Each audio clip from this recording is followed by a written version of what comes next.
И какво става, хора, понеже това ще бъде първия клип в моя канал с моя приятел, реших да направя по-специален клип за трите нови карти, които му ще дойдат в Clash Royale. Първата беше бандитката, но ние не я смятам и давайте да започваме. Ето я и първата. Night Witch.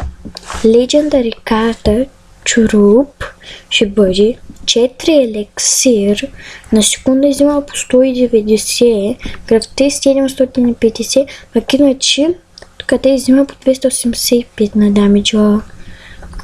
Тук те можете да прочетете, не показва чак толкова много работи. Както знаете, обикновения Witch спамва скелетчета, а пък този Night Witch ще спамва прилепи, ще излизат.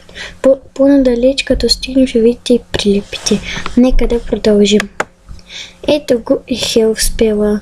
Значи той ще бъде Rear карта, 3 еликсир в радиуса на 3. И много хора може би ще го използват, защото тя ще бъде доста добра карта, като ти дава кръв на играчите. Нямам друго какво да казвам за тази карта, като да продължим. Ето и последната карта, тя е Бац, прилепи. Къмън карта е, значи 4 прилепа излизат, ще бъдат с големи уши и така те можете вече да си видите, ще бъдат много бързи, ще бъдат мейл. Ето къде е хитпоинта, то всичкото ма 67. И това беше всичко.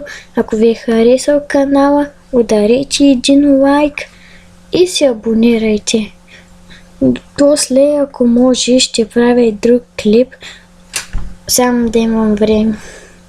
Айде, чао!